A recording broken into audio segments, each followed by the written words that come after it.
DK Shivakumar ಅವರು CM ಆಗೋಲಿಕ್ಕೆ Siddaramaiah ಬಿಡಲ್ಲ. ಸ್ಫೋಟಕ ಬಾಂಬನ್ನ ಸಿಡಿಸಿದಂತಹ ಕೇಂದ್ರ ಸಚಿವ ರಾಜ್ಯ ರಾಜಕೀಯದಲ್ಲಿ ಮುಖ್ಯಮಂತ್ರಿ ಬದಲಾವಣೆ ವಿಚಾರ.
ಡಿಕೆ ಶಿವಕುಮಾರ್ ಅವರು ಸಿಎಂ ಆಗ್ಲಿಕ್ಕೆ ಸಿದ್ದರಾಮಯ್ಯ ಬಿಡೋದಿಲ್ಲ. ಸ್ಫೋಟಕ ಬಾಂಬ್ ಸಿಡಿಸಿದಂತಹ ಕೇಂದ್ರ ಸಚಿವ ರಾಜ್ಯ ರಾಜಕೀಯದಲ್ಲಿ ಮುಖ್ಯಮಂತ್ರಿ ಬದಲಾವಣೆ ವಿಚಾರ.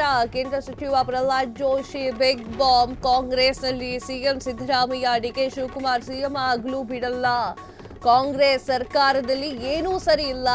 ಯತೀಂದ್ರ ಸಿದ್ದರಾಮಯ್ಯ ಅವರ ಹೇಳಿಕೆಯೇ ಉದಾಹರಣೆ. ಸಿದ್ದು ತಮ್ಮ ಮನಸ್ಸಿನ ಮಾತುಗಳನ್ನ ಯತೀಂದ್ರ ಮೂಲಕ ಹೇಳಿಸುತ್ತಿದ್ದಾರೆ. ಇದರಿಂದ ಸಿಎಂ ಮತ್ತು ಡಿಸಿಎಂ ನಡುವೆ ಕಿತ್ತಾಟ ಜೋರಾಗಿದೆ. ಕಾಂಗ್ರೆಸ್ನ ದರಿದ್ರ ಆಡಳಿತ ಅಂತ ಹೇಳಿ ಟೀಕೆಯನ್ನ ಕೂಡ ಮಾಡಿದ್ದಾರೆ. ಜನರಿಗೆ ಸುಳ್ಳು ಹೇಳುವಂತಹ ನಿರ್ಜನವಾಗಿರುವಂತಹ ಮುಖ್ಯಮಂತ್ರಿ ಅಂತ ಹೇಳಿ ಇದೇ ಸಮಯದಲ್ಲಿ ಅವರು ಮಾತನಾಡಿದ್ದಾರೆ. ಎಸ್ ವೀಕ್ಷಕರೇ, ಪ್ರಹ್ಲಾದ್ ಜೋಶಿ ಅವರು ಮಾತನಾಡಿರುವಂತಹ ಮಾತು ಏನು ಅಂತಂದ್ರೆ, ಅವರು RSS ಬಗ್ಗೆಯೂ ಕೂಡ ಮಾತನಾಡಿದ್ರು. ಅದಕ್ಕಿಂತ ಹೆಚ್ಚಾಗಿ ರಾಜ್ಯ ರಾಜಕಾರಣದಲ್ಲಿ ನಡೀತಾ ಇರುವಂತಹ ವಿಚಾರಗಳನ್ನು ಕೂಡ ಮಾತನಾಡಿದ್ದಾರೆ. ಅಂದ್ರೆ ಪ್ರಚಾರಕ್ಕಾಗಿ ಪ್ರಿಯಾಂಕ್ ಖರ್ಗೆ ಅವರು RSS ಬಗ್ಗೆ ಟೀಕೆಯನ್ನ ಮಾಡ್ತಾ ಇದ್ದಾರೆ ಅಂತ ಹೇಳಿ ಒಂದ ಕಡೆ ಅವರು ಮಾತನಾಡಿದ್ರೆ, ಇನ್ನೂ ಕೂಡ ರಾಜ್ಯದಲ್ಲಿ ನಡೀತಾ ಇರುವಂತಹ ಕುರ್ಚೆ ಕದನದ ಬಗ್ಗೆ ಮಾತನಾಡಿದ್ದಾರೆ.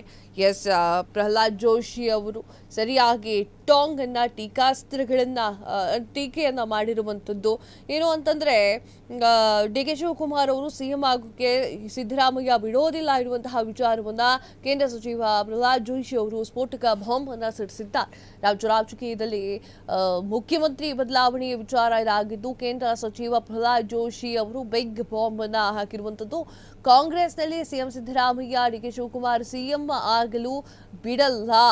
ಕಾಂಗ್ರೆಸ್ ಸರ್ಕಾರದಲ್ಲಿ ಏನೂ ಸರಿ ಇಲ್ಲ. ಯತೀಂದ್ರ ಸಿದ್ದರಾಮಯ್ಯ ಅವರ ಹೇಳಿಕೆಯೇ ಉದಾಹರಣೆಯಾಗಿದೆ. ಸಿದ್ದು ತಮ್ಮ ಮನಸ್ಸಿನ ಮಾತನ್ನ ಯತೀಂದ್ರ ಮೂಲಕ ಹೇಳಿಸಿದ್ದಾರೆ. ಇದರಿಂದಾಗಿ ಸಿಎಂ ಮತ್ತು ಡಿಸಿಎಂ ನಡುವೆ ಕಿತ್ತಾಟ ಜೋರಾಗುತ್ತೆ. ಕಾಂಗ್ರೆಸ್ ದರಿದ್ರ ಆಡಳಿತ ಅಂತ ಹೇಳಿ ಟೀಕೆ ಮಾಡಿದ್ದಾರೆ. ಜನರಿಗೆ ಸುಳ್ಳು ಹೇಳುವಂತಹ ನಿರ್ಲಜ್ಜ ಮುಖ್ಯಮಂತ್ರಿ ಎನ್ನುವಂಥದ್ದು ಕೂಡ ಇದೇ ಸಮಯದಲ್ಲಿ ಮಾತನಾಡಿರುವಂಥದ್ದು. ಅಂತಂದ್ರೆ ಟಾಂಗ್ ಎಷ್ಟು ಕೊಡ್ಲಿಕ್ಕಾಗುತ್ತೋ ಅಷ್ಟು ಟಾಂಗ್ ಅನ್ನ ನೀಡಿದ್ದಾರೆ. ಹಾಗೆ ಡಿಕೆ ಶಿವಕುಮಾರ್ ಅವರನ್ನ ಯಾವುದೇ ಕಾರಣಕ್ಕೂ ಮುಖ್ಯಮಂತ್ರಿ ಆಗ್ಲಿಕ್ಕೆ ಅವರು ಬಿಡೋದಿಲ್ಲ ಎನ್ನುವಂತಹ ವಿಚಾರಗಳನ್ನು ಸಹ ಇದೇ ಸಂದರ್ಭದಲ್ಲಿ ಮಾತನಾಡಿದ್ದಾರೆ. ಕ್ಷಣ ಕ್ಷಣದ ಸುದ್ದಿಗಳಿಗಾಗಿ ಫ್ರೀಡಂ ಟಿವಿ ಸಬ್ಸ್ಕ್ರೈಬ್ ಮಾಡಿ, ಲೈಕ್ ಮಾಡಿ ಹಾಗೂ ಫಾಲೋ ಮಾಡಿ. ಹೊಸ ಸುದ್ದಿಗಳ ನೋಟಿಫಿಕೇಶನ್ಗಾಗಿ ಬೆಲ್ ಐಕಾನ್ ಮೇಲೆ ಕ್ಲಿಕ್ ಮಾಡಿ.